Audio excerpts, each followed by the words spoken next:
ओम शांति। आज बाबा की 20 मार्च की मुरली। मीठे बच्चे, इस पुरानी दुनिया में अल्पकाल क्षण भंगुर सुख है।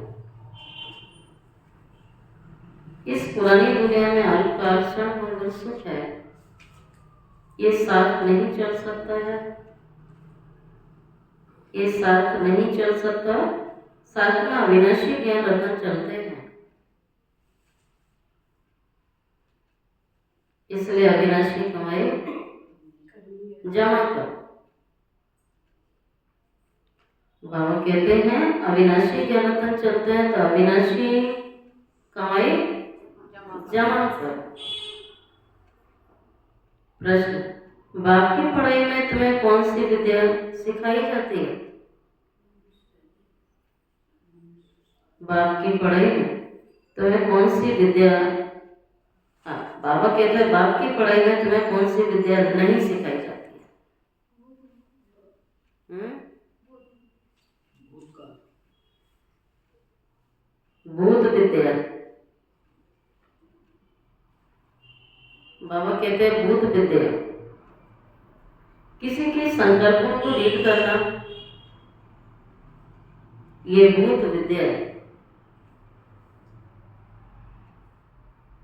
तुम्हें ये विद्या नहीं सिखाई जाती है। बाप कोई थॉट रीडर नहीं है ना। बाप कोई थॉट रीडर नहीं है। वो जानी जाना भाव अर्थात नॉलेजफुल है। बाप आते हैं तुम्हें रूहानी पढ़ाई पढ़ाने।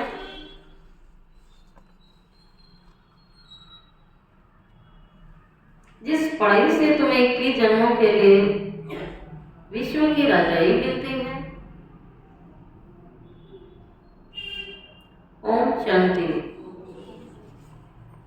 तो कौन सी विद्या बाबा नहीं सिखाते हैं? भूत विद्या अर्थात किसी के संकल्पों को रीड करना।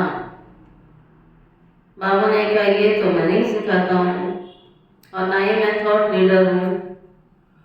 बाबा ने कहा मैं नॉलेजफुल हूँ, जाने जाना भाव हूँ। बाबा रूहानी पढ़ाई पढ़ाने आते हैं। विश्व की राजाई मिलती। भारत में भारतवासी गाते हैं कि आत्माएं परमात्मा अलग रहे बहुकाल। अब बच्चे जानते हैं हम आत्माओं का बाप परमपिता परमात्मा हमको राज्यों सिखला रहे हैं, अपना परिचय दे रहे हैं और सृष्टि के आदि मध्यंत का भी परिचय दे रहे हैं।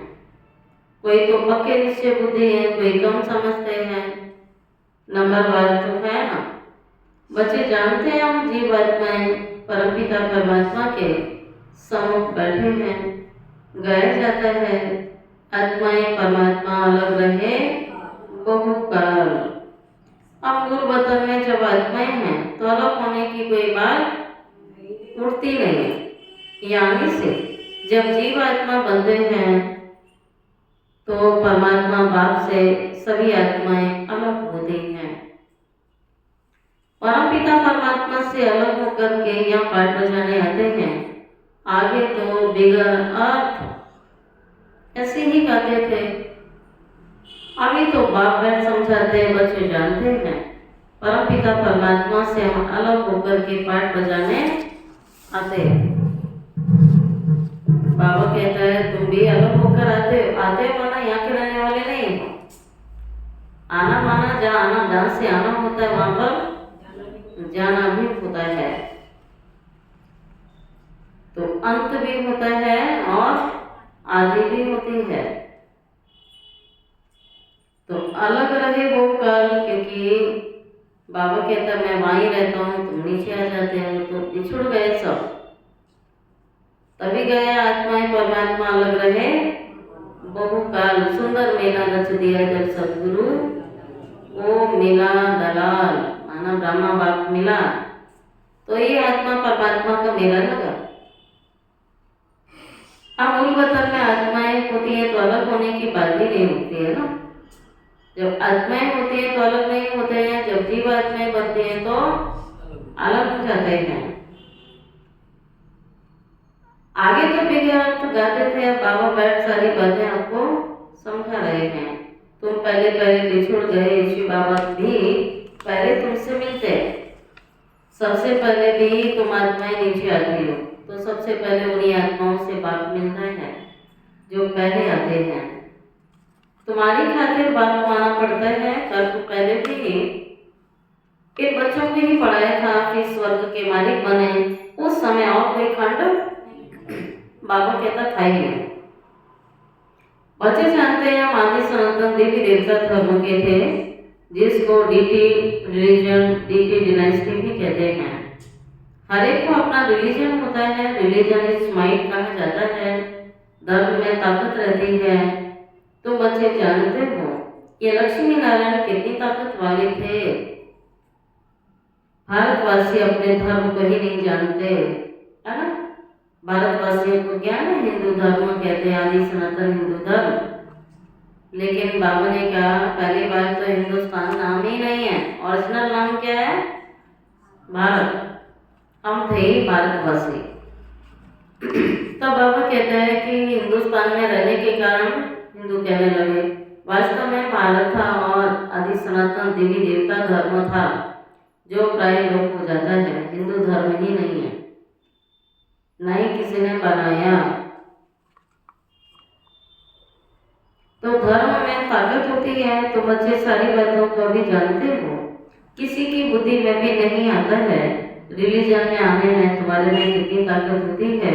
तुम आयरन एजेंट पहाड़ को उठाए गोल्डन एजेंट बना देते हो। भारत को सोने का पहाड़ बना देते हो। वहां तो खानिया में ढेर सोना भरा रहता है, जो कल की मुरली में था कि आप वहाँ बाजार भी होंगे तो सोने की ईंट होंगे, तो अच्छे अच्छे महल बनाओगे तो कारोबार तो चलेगी। नहीं तो किससे बनेगा? ढेर सोना होगा तो सोने के पहाड़ होंगे जो फिर वह खुलेंगे। बाबा ने कहा सब पहाड़, अभी पत्थरों के पहाड़ नजर आते हैं, मिट्टी के पहाड़ नजर आते हैं, कूड़े के पहाड़ नजर आते हैं। सतयुग में सोने के पहाड़ होंगे। वहां तो खाने में ढेर सोना भरा रहता है। सोने के पहाड़ होंगे जो खुल जाएंगे, सोने को गलाकर उसकी ईंटें बनाई जाती हैं। ऐसा नहीं ईंट बनी बनाई निकल आएगी, बनाई जाएगी। मकान तो बड़ी ईंटों का ही बनाएंगे ना, तो बड़ी बड़ी ईंटें बनाई जाएंगी पहाड़ों से। माया मच्छंदर का खेल भी दिखाते हैं ना, वे सब कहानियां हैं। बाप के थे इन सबका सार मैं तुम्हें सुनाता हूँ। दिखाते हैं ध्यान में देखा, हम झोली भर कर ले आते हैं। ध्यान से नीचे उतरा तो कुछ भी नहीं है। शुरू में संदेशियां ध्यान में जाती थी और बहुत कुछ देखते थे और लगता था मैंने ये चीज पकड़ ली, लेकिन जब ध्यान से टूटे तो हाथ में देखते हैं कुछ भी नहीं है। जैसे कि आप स्वप्न में कोई चीज पकड़ रहे हो लेकिन नींद से जागो तो कुछ भी नहीं होता है।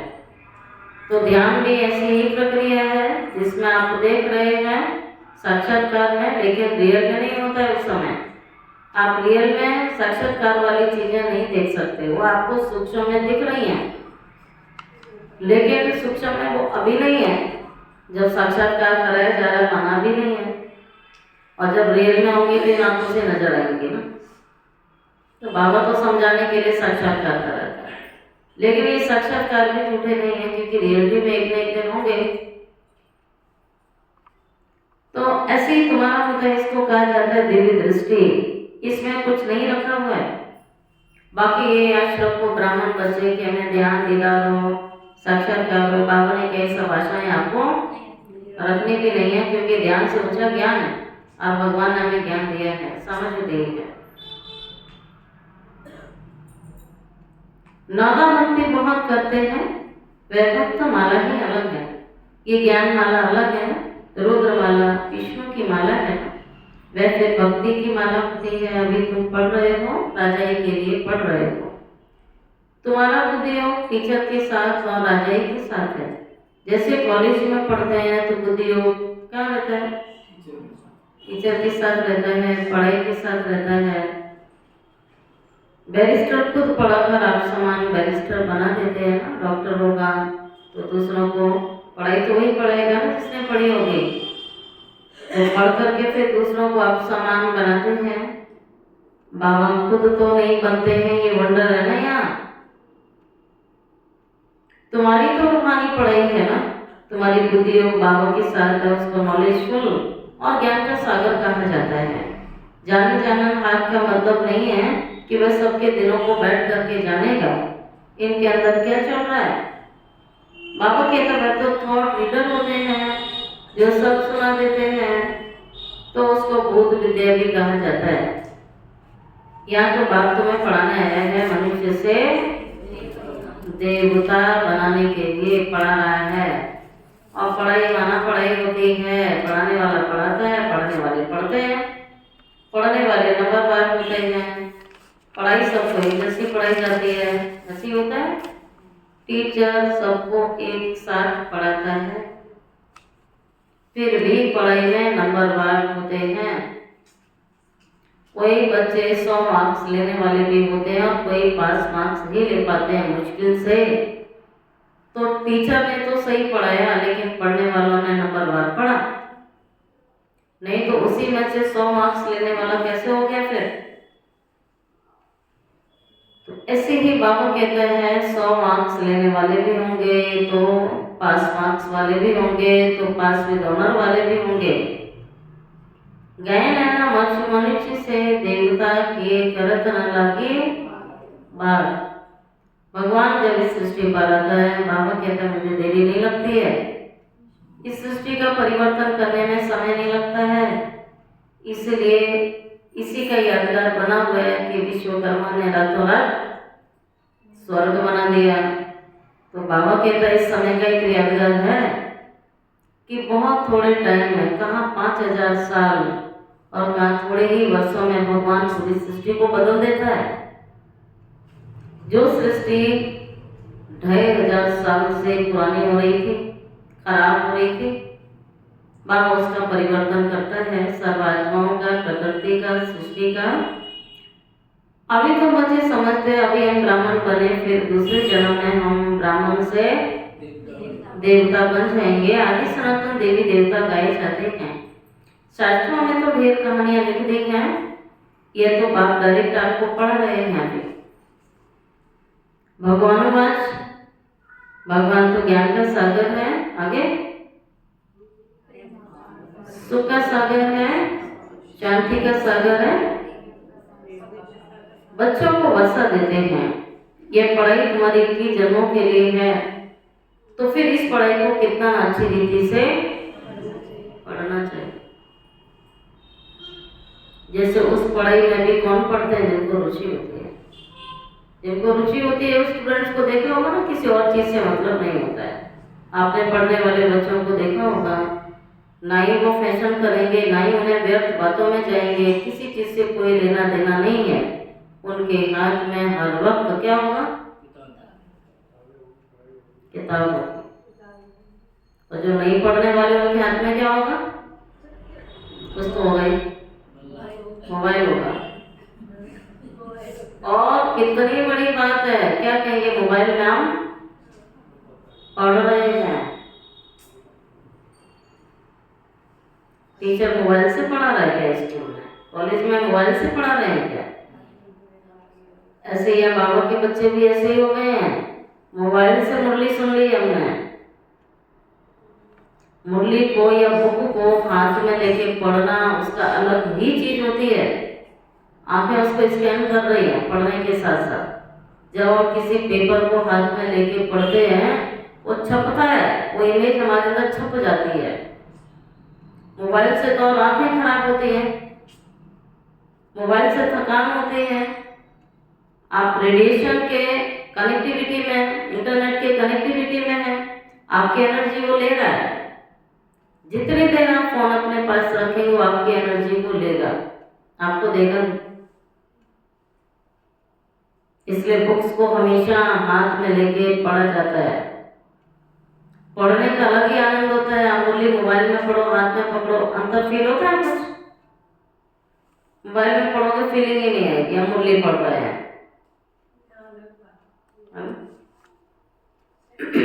पढ़ाई हमेशा जो है किताबों से होती है, मोबाइल से नहीं होती है। कि कितना कंट्रोल नहीं है बुद्धि पर हमारा। अभी हम पढ़ाई पढ़ेंगे, थोड़ी देर में मुरली पढ़ेंगे, थोड़ी देर में फोन आ जाएगा, मुरली वहीं की वहीं रह गई। आप पढ़ रहे हैं तो थोड़ी कोई फोन आ जाएगा, होता है नहीं होता है? कोई क्लास सुन रहे हैं अच्छी भली, मोबाइल बज जाएगा, क्लास वहीं छूट जाएगी, टॉपिक खत्म। बाबा कहते हैं पढ़ाई है, पढ़ाई को पढ़ाई की रीति से पढ़ा जाता है, पढ़ाई को पढ़ा भी जाता है, लिखा भी जाता है, रिवीजन भी की जाती है और बार बार उसकी रिवीजन करके उसको पक्का किया जाता है जब तक कि वो टॉपिक आपको क्लियर ना हो जाए। तो भगवान की एक एक बात हमें क्लियर होनी चाहिए कि वो क्या समझा रहा है, क्या कहना चाहता है, उसको कैसे धारण करना है अपने जीवन के अंदर, प्रैक्टिकल कैसे करना है। तो बाबा कहते अच्छी रीति पढ़ना चाहिए बच्चों को। फिर बाबा तो यही कहते हैं जो सुनते हो करो। ये रूहानी पढ़ाई बाप बेटी बार आकर पढ़ाते हैं नई दुनिया की स्थापना करने के लिए। नई दुनिया में देवी देवताओं का राज्य था। बाप कहते हैं मैं ब्रह्मा के द्वारा आदि सनातन देवी देवता धर्म की स्थापना कर रहा हूँ। जब ये धर्म था तो और कोई धर्म नहीं थे, अभी और सब धर्म है, इसलिए त्रिमूर्ति पर भी तुम समझाते हो। ब्रह्मा के द्वारा स्थापना एक धर्म की, अभी वह धर्म है नहीं। गाते भी हैं मैं निर्गुण, हारे में कोई गुण नहीं, आप ही तरस करो। हमारे में कोई गुण नहीं है तो बुद्धि गॉडफादर की तरफ ही जाती है, उनको मर्सीफुल कहा जाता है। बाप आते ही हैं बच्चों के सब दुखों को खलास करके 100% सुख देने के लिए। कितना रहम करते हैं तुम समझते हो। बाबा के पास हम आए हैं तो बाबा से पूरा सुख लेना है। बाप है ही सुखदाम। बाबा कहता वो सारी दुनिया सुखदाम है, ये सारी दुनिया दुखदाम है। तो पूरा सुख बाप से लेना है तो बाबा सुख की दुनिया में ले जाएगा। ये सारी दुनिया दुखदाम है, चारों तरफ क्या है? दुख है, दुख के पहाड़ हैं। इस चक्र को अच्छी रीति समझना चाहिए। शांति नाम सुख नाम को याद करोगे तो अंतमति सो गति हो जाएगी। बाकी तो इस दुनिया को याद करोगे तो बाबा कहता दुर्गति। दो ही बाबा कहते हैं दोनों आंखों में दो ही चीजें रखो, दो आंखें माना मन और बुद्धि, एक में शांति धाम और एक में सुख धाम। तो अंतमति सो गति हो जाएगी। शांति धाम को याद करेंगे तो जरूर शरीर छोड़ना पड़ेगा, तब आत्माएं शांति धाम में जाएंगी। एक बात के सिवाय और तुम्हें किसी की भी याद प्रैक्टिस चलती है सारा दिन। बाबा के 10 सेकेंड में बुद्धि सबसे डिटैच हो जानी चाहिए। अपना कर्तव्य, अपना फर्ज अदाई की और डिटैच। कल की मुरली में तो ट्रस्टी, गृहस्थी नहीं ट्रस्टी।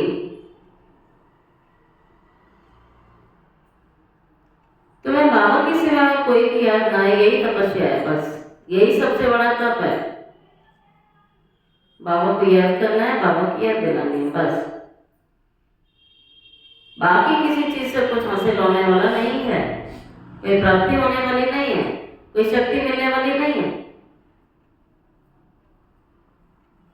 एकदम तुम्हारी लाइन क्लियर होनी चाहिए ना, बाबा के साथ जुटी होनी चाहिए ना। लाइन क्लियर नहीं माना, इधर उधर कहीं ना कहीं कनेक्ट है तो क्लियर नहीं है ना। फिर लाइन क्लियर माना बाप से जुड़ी हुई है, पूरी लाइन जुड़ी हुई है।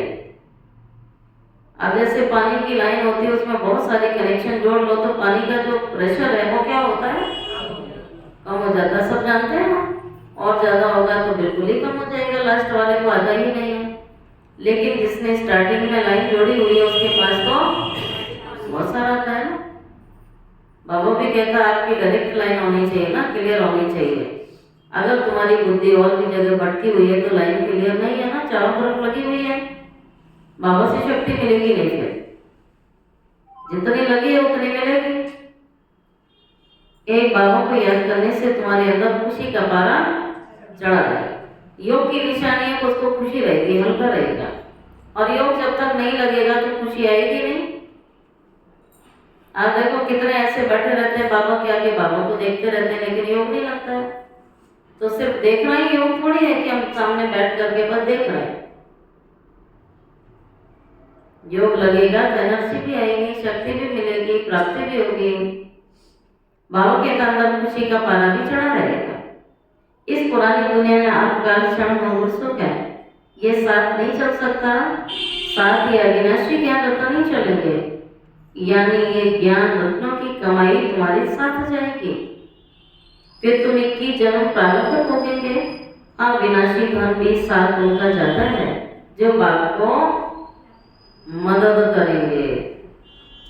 जो विनाशी धन है बाबा की बैंक में डाल दिया तो अगले जन्म में आपको मिल जाएगा, तो साथ गया ना फिर। तो आज बाबा ने कहा विनाशी धन भी साथ उनका जाता है जो बाबा को मदद करते हैं। बाबा हमारी भी कौड़ियां लेकर के हमको महल दे देना। कौड़ियां ही तो है बच्चों के पास, तो जो ये दिल से समझते हैं कि बाबा मेरी कौड़ियां भी सफल कर देना, महल दे देना। बाबा कौड़ियों के बदले कितने रत्न देते हैं। जैसे अमेरिकन लोग होते हैं, बहुत पैसे खर्च करके पुरानी चीजें खरीद लेते हैं, बहुत महंगी खरीदते हैं। बाबा भी कितना अच्छा ग्राहक है। विदेशी होते हैं ना, पुरानी चीजें उन्हें बहुत पसंद आती हैं। अब बाबा भी कहता है देखो बाबा कितना अच्छा ग्राहक है। भोलानाथ गया हुआ तुम्हारी कौड़ियां ले लेता है किसी पिटी, और बदले में तुम्हें महल देता है। मनुष्यों को पता नहीं है, वो तो शिव शंकर ही कह देते हैं। उनके लिए कहते हैं भर दो झोली, भर दो झोली। कौन सी झोली? नहीं, झोली कौन सी है? झोली में कुछ और भरा है तो भरेगा। झोली तो वैसे बैग या थैले को कहा जाता है, थैली है ना, जो कोई भी सामान उसके अंदर आप डाल सकते हैं। तो बाबा भी कहता है अगर आपकी पहले से बुद्धि भरी हुई और चीजों से तो मैं रतन डालूंगा तो कैसे जाएंगे, तो उसको खाली करना पड़ता है ना। एक चीज आपने भर ली है, दूसरी चीज आपको भरनी है तो उसको निकालना पड़ेगा ना। पूरा भरना है तो पूरा खाली करना पड़ेगा। बाबा भी कहते हैं बुद्धि जो है सारा दिन भर लेते हैं ना इधर उधर। जितनी आप फालतू बातें करोगे, इधर उधर की व्यर्थ बातें, तो वो बुद्धि उन्हीं से भर जाएगी। या तो आपकी प्रैक्टिस होगी और खत्म।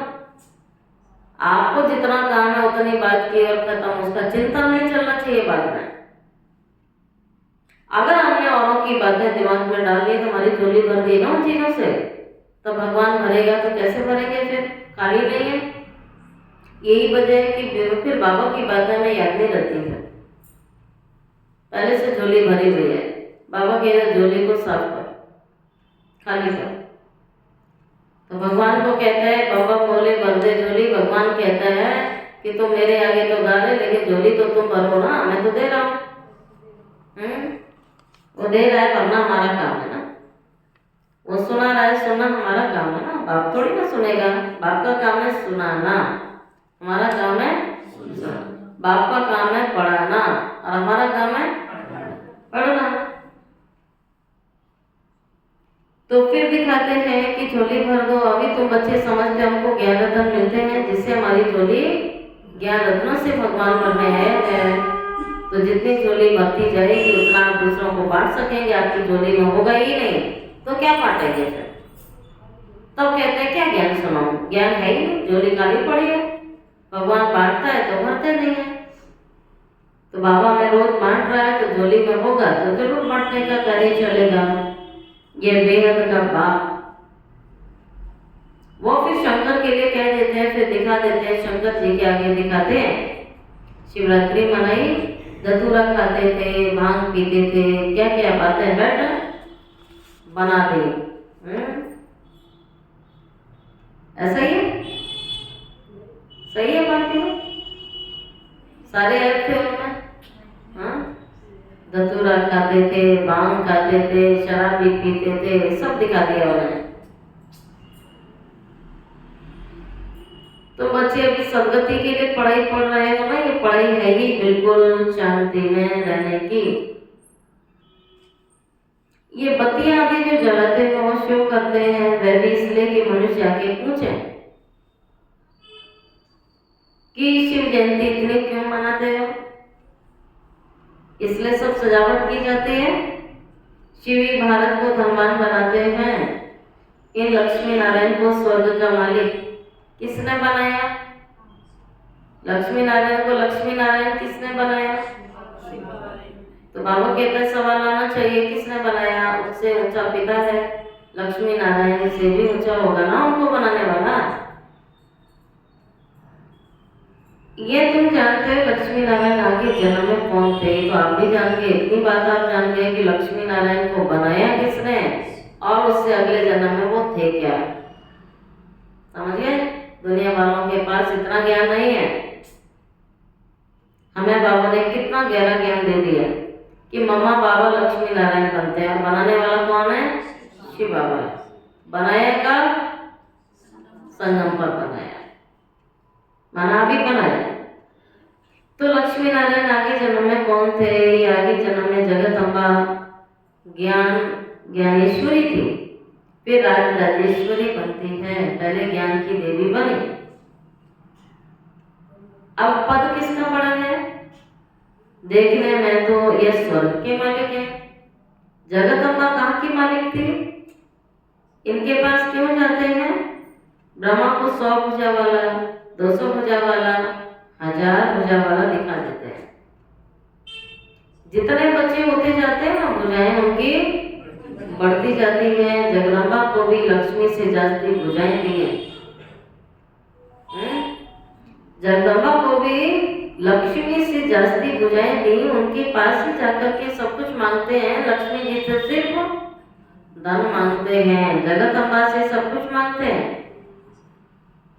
तो फिर पद किसका बड़ा हुआ? हाँ? बहुत आशाएं लेकर जाते हैं, कहते हैं बच्चा चाहिए, यह चाहिए, वो चाहिए, सब जगदम्बा से मांगते हैं। लक्ष्मी के पास कभी ऐसी आशाएं नहीं लेकर जाएंगे, वह तो सिर्फ धनवान है। जगदम्बा से तो स्वर्ग की बादशाही मिलती है, यह भी किसको पता नहीं है। जगदम्बा से क्या मांगना चाहिए, ये तो पढ़ाई है ना। जगदम्बा क्या पढ़ाती है? राजयोग। बाकी सारे विश्व में, सारे संसार में ऋषि मुनि साधु संत तपस्वियों ने सिर्फ हठयोग सिखाया है। और बाबा कहता है मैं बच्चों को क्या सिखाता हूँ? राजयोग। तो जगत अम्बा ने भी खुद राजयोग की पढ़ाई शिव बाबा से पढ़ी और दूसरों को पढ़ाई। इसको कहा जाता है बुद्धि योग, राजयोग, बुद्धि योग। तुम्हारी और तरफ से बुद्धि निकल एक बात से लग जाती है ना। जब व्यक्ति कहते हैं ना परिवार में गया, संबंध जितने अधिक उसके संबंधी होते जाते हैं उतना उसकी बुद्धि का विस्तार, उतना अनेकों में बुद्धि अटक जाती है। जैसे कि स्टार्टिंग होती है, बाबा कहता सगाई हुई, पति में बुद्धि गई, बच्चे हुए, बच्चों में बुद्धि चली गई, फिर बच्चों के बच्चे हुए, उनमें बुद्धि चली गई। तो चाचा मामा काका भाई भाभी कहाँ कहाँ बुद्धि जाती है, लेकिन मूल तो इसमें जाती है। पति में जाएगी, बच्चे में जाएगी और बच्चे के बच्चे में चली जाएगी। कोई नहीं कहता बहू में बुद्धि अटक गई, कोई नहीं कहता ससुर में बुद्धि अटक गई, सास में बुद्धि अटक गई, क्या अटक गई, सेकंड में भूल जाते हैं। एक पल को पति में भी, लेकिन बच्चे में अटक जाती है। सबसे ज्यादा लगाव बच्चे से हो जाता है, मोह। इसलिए बाबा कहता है कुमार और कुंवरियां भाग्यशाली हैं कि उनकी बुद्धि ऐसी अटकी नहीं है।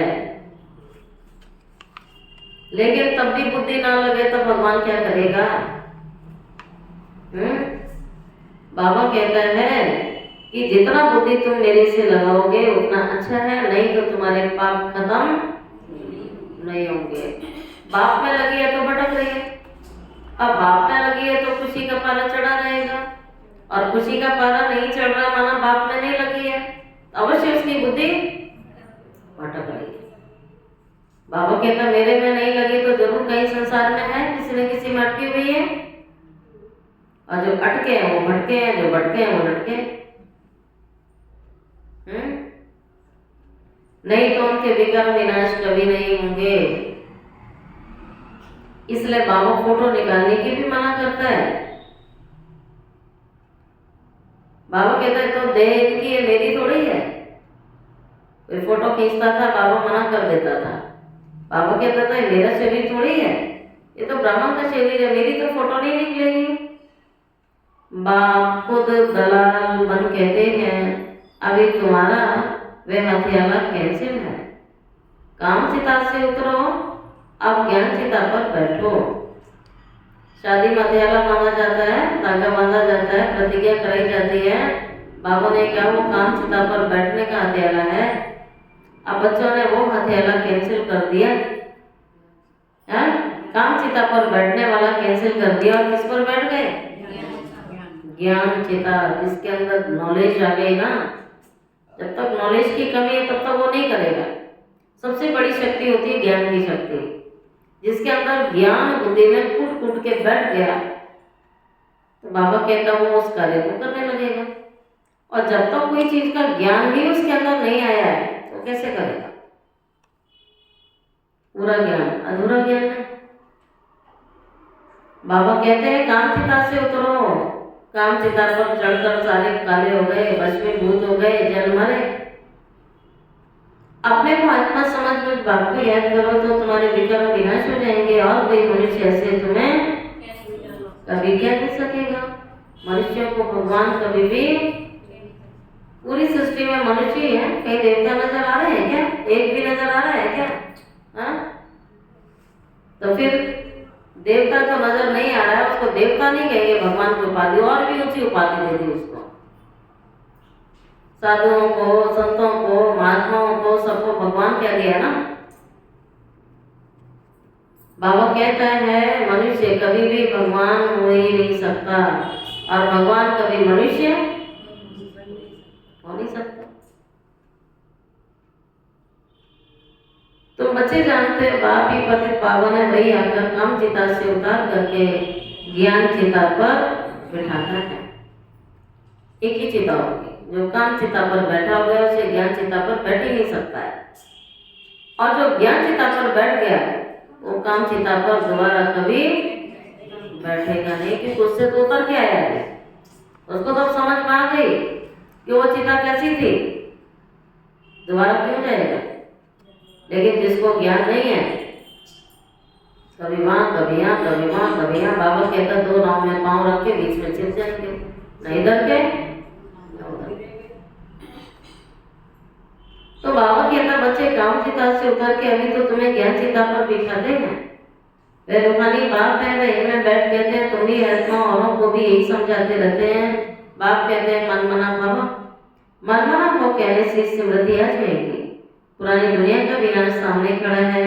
बाबा तुम्हें समझाते हैं ये सारे संसार का जो विनाश लीला चलेगी, यही महाभारी महाभारत लड़ाई है, जिस लड़ाई के मैदान में भगवान ब्रह्मा तन में सफेद घोड़े में बैठ करके, इस रथ में बैठ करके क्या दे रहा है? सच्चा गीता ज्ञान दे रहा है। सच्चा गीता ज्ञान उसने दे दिया। 18 जनवरी 69 को उसके 18 अध्याय कंप्लीट हो गए।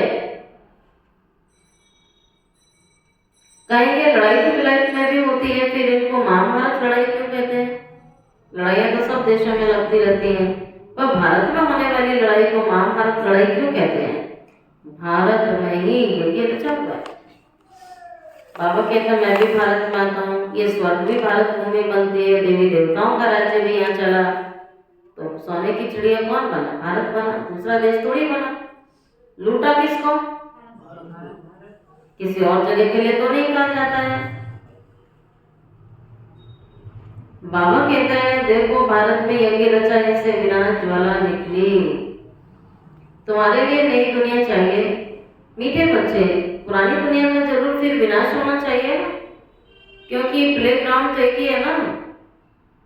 इसी सृष्टि पर स्वर्ग आना, इसी सृष्टि पर नर्क चल रहा है, तो नर्क खत्म करेंगे तो स्वर्ग आएगा। इस लड़ाई की जड़ यहां से निकलती है। इस रुद्र ज्ञान यज्ञ से महामारी लड़ाई विनाश ज्वाला प्रज्वलित हुई। बल शास्त्रों में लिखा हुआ है, परंतु किसने कहा है ये नहीं जानते। अभी बाप समझा रहे हैं नई दुनिया के लिए। अभी तुम राजा ही लेते हो, तुम देवी देवता बनते हो, तुम्हारे राज्य में और कोई भी होना नहीं चाहिए। बाबा कहता है स्वर्ग में और किसी का राज्य नहीं होगा, और कोई धर्म नहीं होगा, और कोई भाषा नहीं होगी, किसी का कोई इंटरफेयर नहीं होगा, कोई लड़ाई झगड़ा नहीं होगा। डेविल वर्ल्ड विनाश हो जाएगा। बाबा इसको डेविल वर्ल्ड कहता है। डेविल शब्द किसको यूज होता है? भूतों के लिए यूज होता है। बाबा कहता है सारी दुनिया भूतों की दुनिया बन गई। बुद्धि में याद रहना चाहिए कल हमने राज्य लिया था, बाबा ने राज्य दिया था, फिर 84 जन्म लेते हैं, अभी फिर बाबा आया हुआ है, तो तुम बच्चों में ज्ञान है ना, बाप ने ज्ञान दिया। जब डीटी धर्म की स्थापना होती है तो बाकी सारे डेविल वर्ल्ड का विनाश हो जाता है। बाबा कहते हैं सारी आसुरी दुनिया का विनाश हो जाता है। बाबा बहन ब्रह्मा के द्वारा आपको सारी बातें समझा रहे हैं। तो बाबा बार बार कहते हैं ब्रह्मा नहीं समझा रहा है, कौन समझा रहा है? शरीर इसका है, लेकिन इसके अंदर बैठा कौन है? बाबा बैठा है। जैसे हम सबकी अपनी आत्मा बैठी हुई है, तो जो भी बोलेंगे तो कहेंगे भैया आप बोल रहे हैं, लेकिन उसमें तो वंडरफुल है कि ब्रह्मा भी बैठा है तो शिव बाबा भी बैठा है, दोनों इकट्ठे हैं। अभी तुम समझ गए हम ब्राह्मण फिर से देवता बनेंगे और 84 जन्म लेते हैं। ये नॉलेज देने वाला एक बाप है। कोई मनुष्य से तुम्हें ये नॉलेज कैसे मिल सकती है? इसमें सारी बुद्धि की बात है ना, ये सारी बातें बुद्धि की हैं, तो बुद्धि को ठीक रखना बहुत जरूरी है ना। लेकिन हर चीज का प्रभाव किस पर पड़ता है? बुद्धि। लेप छेप बुद्धि पर लगती है, मैल बुद्धि पर चढ़ती है, इसलिए बुद्धि ही भटकती है, बुद्धि ही खराब होती है। और बुद्धि को ही कहा जाता है स्वच्छ बुद्धि बनाओ। एक बुद्धि मलिन हो जाती है, अर्थात मल जिस पर चढ़ जाता है, गंदगी चढ़ जाती है। तो जैसे कोई चीज पर गंदगी होती है, उस गंदगी को साफ करने के लिए साबुन, सर्फ और पानी का यूज किया जाता है, या कपड़े को रगड़ा जाता है, वॉशिंग मशीन में डाला जाता है, या पहले के जमाने में लकड़ी से लोग उसको कूटते थे, या लकड़ी भी नहीं होती तो पत्थर पे उसको मार मार के साफ करते थे। यही प्रोसीजर होता था। या तो कपड़ा साफ हो जाएगा या फट जाएगा। बाबा भी कहते हैं यहाँ कई प्रकार की आत्माएं, कईयों पर मैल कम है तो ज्ञान सुना उतर जाता है, लेकिन कईयों पर तो चिपकी हुई मैल है। चिपकी हुई मैल समझते हो, किचन में जैसे चिपक जाती है, जो आसानी से छूटती नहीं है। तो ठीक उसी प्रकार से बाबा कह रहा है तुम्हारी आत्मा पर जन्म जन्म की मैल चिपक गई है। जो कोई ऐसे वैसे मनुष्यों के ज्ञान से उतरने वाले नहीं है। भगवान सर्वोच्च ज्ञान देने आया है, सर्वोच्च बाप आया हुआ है, सर्वोच्च ज्ञान दे रहा है। ज्ञान बुद्धि में घुसेगा तो मैल धुलेगी, बुद्धि में घुसेगा ही नहीं। सिर्फ वो कान तक गया और कान से निकल गया तो बुद्धि तक तो गया ही नहीं ना। तो जब बुद्धि में घुसेगा तो ये मैल धुलेगी, तब आत्मा हमारी साफ होगी, और साफ होगी तो बाबा की तरफ भागेगी, और गंदी रहेगी तो इस संसार में ही भटकती रहेगी, इस लेवल से ऊपर नहीं उठेगी वो। इसलिए बाबा कहता है इस बुद्धि को किसमें लगाओ? पतित दुनिया और पतित लोगों में मत लगाओ, पहले से ही पतित है ये। इसीलिए बाबा बार बार कहते हैं इस बुद्धि को परम पवित्र शक्ति का स्रोत बाबा में लगाओ। जिससे तुम्हें शक्ति मिले। इसमें सारी बुद्धि की बात है। बाप कहते हैं और तरफ से बुद्धि योग तोड़ लो, बुद्धि ही बिगड़ जाती है। क्या कहते हैं, मेरी तो बुद्धि खराब हो गई। तो बुद्धि खराब कब होती है? जब पति दुनिया में बुद्धि घूमती है। बाबा कहते हैं तुम मुझे याद करोगे तो तुम्हारे पिछले पाप भी कट जाएंगे, अर्थात विकर्म विनाश हो जाएंगे। भले ग्रस्त में रहो, बाबा के इससे कोई फर्क नहीं पड़ता है तुम कहाँ रह रहे हो, यहाँ रह रहे हो, बाहर रह रहे हो, ग्रस्त में रह रहे हो, जंगल में रह रहे हो, जहाँ रह रहे रहो। बाबा कहता है श्रीमत फॉलो करो, भले तुम कहीं भी रहो। करने वाला तो कहीं भी रह के कर लेता है। क्या कहते हैं, पढ़ने वाला कहीं भी रह के पढ़ लेता है। ना पढ़ने वाले को कितनी सुख सुविधाएं दे दो, नहीं पढ़ेगा। बाबा भी कहते हैं भले तुम कहीं भी रहो, लक्ष्य तो आपके सामने है ना। जानते हैं हम पढ़कर के ये बनेंगे, तुम्हारी पढ़ाई है संगम की। इसलिए ब्रह्मा बाबा ग्रस्त में रह के ही पढ़ा। ब्रह्मा बाबा हमारे लिए कितना अच्छा उदाहरण है कि बाबा परिवार में था, बाबा बच्चों के बीच में था, पोते दोस्तों के बीच में था, और बाबा ने तब भी अपनी स्थिति को संपन्न बनाया, सबसे डिटैच बनाया। बाप कहते हैं मुझे याद करो तो पाप खत्म हो गए, लक्ष्य सामने, जानते हैं पढ़कर ये बनेंगे, तुम्हारी पढ़ाई संगम की है। अभी तुम इस तरफ हो ना उस तरफ हो, तुम बाहर। बाप को खिवैया भी कहते हैं। कहते हैं भगवान मेरी नैया को पार लगा दो। तो ये जीवन की नैया है। भगवान कहता है इसका खिवैया मुझे बनाओगे तो मैं तुम्हारी नैया। अब मनुष्यों के हाथों में नैया सौंपोगे तो पार लगेगी, जिसकी खुद की डूबी है दूसरों का क्या होगा। गाते हैं हमारी नैया पार ले जाओ, इस पर एक कहानी बना दी है। कोई चल पड़ते हैं, कोई रुक जाते हैं। बाप कहते हैं मैं इस ब्रह्मा के मुख के द्वारा बैठ के तुम्हें सुनाता हूँ, ये बात क्लियर हो जानी चाहिए। अब ब्रह्मा कहाँ से आया, प्रजापिता जरूर यहाँ चाहिए, मैं इसको अडॉप्ट करता हूँ। बाबा कहते हैं इसको ब्रह्मा भी मैंने बनाया, ब्रह्मा को भी रचा, इसको मैं अडॉप्ट करता हूँ, मैंने ही इसका नाम ब्रह्मा रखता हूँ। तुम भी ब्रह्मा हो, वंशावली ब्राह्मण हो, कलयुग अंत में हो, फिर वही सतयुग आदि में जाएंगे। तो पहले बाप से अलग होते हो परम धाम में, फिर नीचे आते हो पाठ बजाने के लिए। हमारे में भी सब तो नहीं कहेंगे ना, यह भी मालूम पड़ जाएगा कौन पूरे 84 जन्म लेते हैं। बाबा कहता है संगम पर पढ़ाने आए हो तो रिजल्ट भी संगम पर भी दी जाएगी। इन लक्ष्मी नारायण की तो गारंटी है ना, इनके लिए गहन है श्याम सुंदर। देवी देवता इस सुंदर थे, सांवरे से सुंदर बन जाते हैं, गामड़े के चोरे से बदल के सुंदर बन जाते हैं। इस समय तुम सब चोरे और छोरियां ये बेहद की बात है, उनको कोई जानते नहीं। कितनी अच्छी अच्छी समझानी दी जाती है। हर एक के लिए सर्जन एक ही है, सर्जन एक ही है। कितनी भी बीमारी हो सबका सर्जन एक है। दुनिया में हर बीमारी का अलग अलग होता है, पढ़ाई अलग अलग होती है। और यहाँ बाबा कहता है सारी बीमारियां, जितनी भी बीमारियां तुम्हारी, जितनी भी समस्याएं हैं, सबका सर्जन एक है। ये अविनाशी सर्जन है। योग को अग्नि भी कहा जाता है। योग से आत्मा की जो खाद है, योग से आत्मा की जो खाद है, मैल है, मिलावट है, विकारों की खाद है, वो निकल जाएगी। योग अग्नि से तमो प्रधान आत्मा सत्व प्रधान बनती है। यदि आप ठंडी होगी तो उसकी जो अलाई है वो निकलेगी नहीं। तो योग की अग्नि जलाए रखोगे तो अलाई निकल जाएगी। जैसे बाबा कहते सोने को गलाया जाता है ना भट्टी में, तो शुद्ध किया जाता है। ठीक उसी प्रकार से बाबा कहता है तुम्हारी आत्मा काली हो गई है, मिलावट हो गई उसमें जो थी शुद्ध सोने की, तो अग्नि अगर ठंडी है तो अलाई नहीं निकलेगी। याद को योग अग्नि कहा जाता है, जिससे तुम्हारे विक्रम विनाश होते हैं। बाप कहते हैं तुमको कितना आगे समझाता रहता हूँ। भगवान कितना समझाता है, इतना दुनिया में कोई किसी को समझाएगा भी नहीं। कितना समझाता है, धारणा भी तो होनी चाहिए। आप अपने को चेक करो कि मेरे अंदर कितना परिवर्तन आ रहा है। जितना आ रहा है समझो मैं उतना ही समझा है मैंने। अगर कोई परिवर्तन नहीं माना, कुछ भी नहीं समझा है,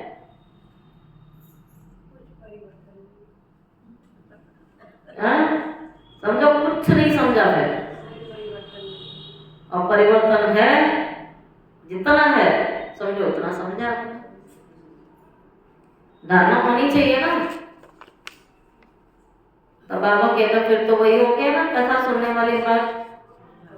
वो तो अज्ञानता हो गई ना, मंदिर में बस रोज गए, परिवर्तन की तो कोई बात ही नहीं हुई ना वहां।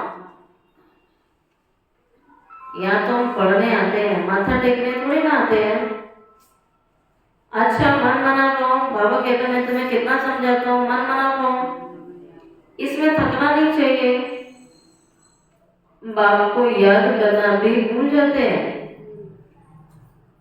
ये पतियों का पति तुम्हारा ज्ञान से श्रृंगार कर रहे हैं, या कौन सा श्रृंगार किया जा रहा है? बाबा कहता मैं तुम्हारा ज्ञान से श्रृंगार करता हूँ, मैं तुम्हारा पतियों का पति हूँ। निराकार बाप कहते हैं सबसे बुद्धियुक्त हो, मुझ अपने बाप को याद करो। किसी एक आत्मा से आपको सुख शांति मिल रही हो तो बता दो, जिससे आप कभी अपसेट नहीं होते हैं, जिससे आपको कभी दुख नहीं मिलता है। ढूंढने से शायद ही मिले। बाबा इसलिए कह रहा है सबसे बुद्धियुक्त हो। एक बात को याद करो, बात सभी का एक ही है, तुम्हारी एक शक्ति कलम होती है। कहते हैं ना तेरे माने सर्व का भला। बाबा है सर्व का भला करने के लिए। बाबा कहता तुम अपना भला करोगे, तुम्हारे माने औरों का भला हो जाएगा, सर्व का भला हो जाएगा। रावण तो सबको दुर्गति में ले जाता है, और बाबा कहता मैं राम हूँ, सबको सब गति में ले जाता हूँ। तुम आत्माओं का राम, आत्मा रूपी सीताओं का राम।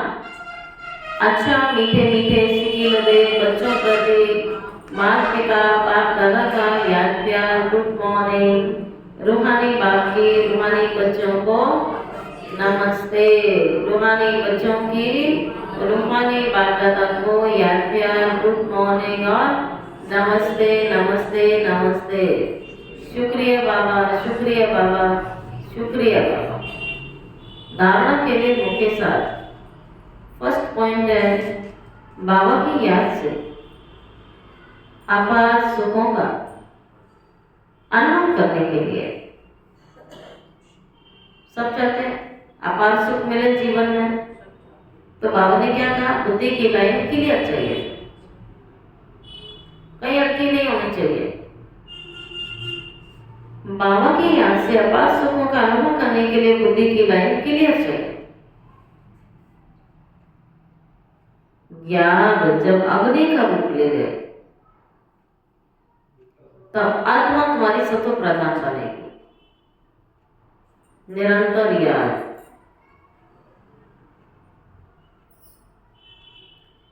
याद जब अग्नि का रूप ले तब आत्मा सत्व प्रधान बने। सेकेंड पॉइंट, बाप कौड़ियों के बंदे आपको रतन देते हैं। पुरानी दुनिया का विनाशी धन कौड़ियां ही तो है। बाबा कौड़ियों के बदले रतन देते। ऐसे भोलेनाथ बाप से अपनी झोली भरनी है।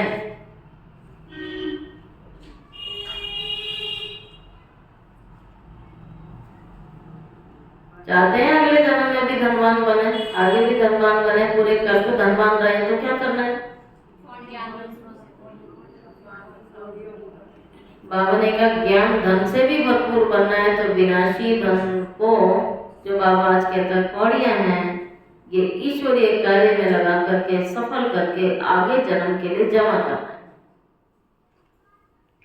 याद जब अग्नि रूप ले तो आत्मा सत्व प्रधान बने। बाप कौड़ियों के बंदे रतन देते। ऐसे भोलेनाथ बाप से अपनी झोली भरनी है। शांत में रहने की पढ़ाई पढ़ सदगति को प्राप्त करना है। शांत में रहने की पढ़ाई पढ़ सदगति को प्राप्त करना है। हमारी पढ़ाई सारी शांति में रहने की है। ना हमें अशांत होना है, ना अशांति फैलानी है। आप लेते हैं बाप दादा का वरदान, माया के बंधनों से सदा निर्बंधन रहने वाले योग युक्त बंधन मुक्त भाव। रिपीट।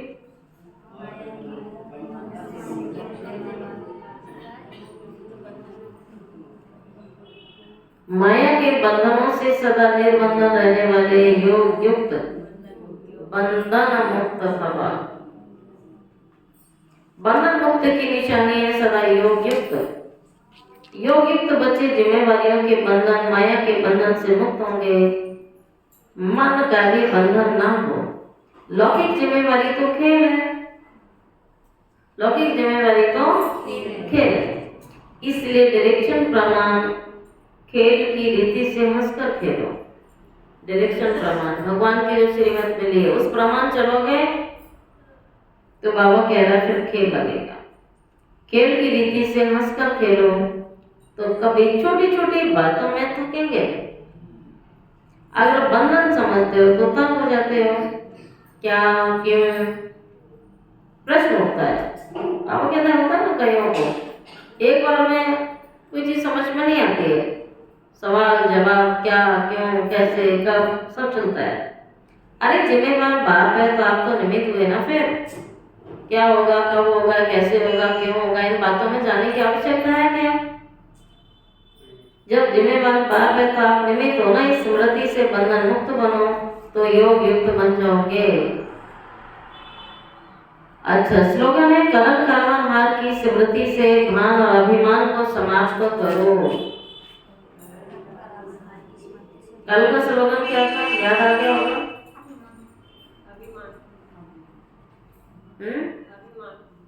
अभिमान है तो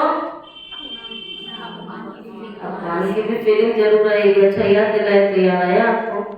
करण करावन हार की स्मृति से भान और अभिमान को समाप्त करो। अच्छा इशारा है आज का। सत्यता सभ्यता रूपी कल्चर को अपनाओ। अपवित्रता सिर्फ किसको दुख देना या पाप कर्म करना नहीं है। बाबा कह रहे हैं कि अपवित्रता किसी को दुख देना या पाप कर्म करना नहीं है, लेकिन स्वयं में सत्यता स्वच्छता विधि पूर्वक अगर अनुभव करते हो तो पवित्र हो। ठीक है। जैसे कहावत है सत्य की नाव डूबती नहीं है कभी भी, लेकिन उसकी नाव हिलती खूब है। नाव हिल नहीं रही है माना सच की नहीं है वो। बाबा कह रहे खूब हिलेगी लेकिन डूबेगी नहीं। लेकिन झूठे की नाव कभी हिलेगी नहीं, सीधा। तो क्या चाहते हैं, हिलना वो अच्छा कि डूबना अच्छा है? हिलने तो फिर हमें तो सच्चाई पर चलना है, खूब हिलो। बाबा कहता है अरे सत्य की नाव डूबती नहीं है लेकिन डगमग होती है। पहले ही भगवान कह रहे हैं कि झूठ की दुनिया में झूठे को परीक्षा नहीं देनी पड़ती है, सत्य को परीक्षा देनी पड़ती है। इल्जाम झूठों को नहीं लगेंगे, सच्चे इंसान को इल्जाम लगते हैं। सहन झूठे नहीं करेंगे, कौन करेगा? सच्चे करेंगे। काले में तो हजारों दाग और डाल दो तो दिखेगा, दाग कहाँ लगते हैं? सफेद पर। यही बाबा कह रहा है सत्य की नाव ऐसी है, डूबती नहीं है, डगमग होती है। तो विश्वास की नाव सत्यता है, ऑनेस्टी है, जो डगमग तो होगी लेकिन डूबेगी कभी नहीं। इसलिए सत्यता की हिम्मत से परमात्म प्रत्यक्षता के निमित्त बनो। सत्यता की हिम्मत से प्रत्यक्षता के निमित्त बनो। बाबा उनकी गारंटी देता है, तो उनकी नाव डूबने नहीं देगा। अच्छा ओम शांति।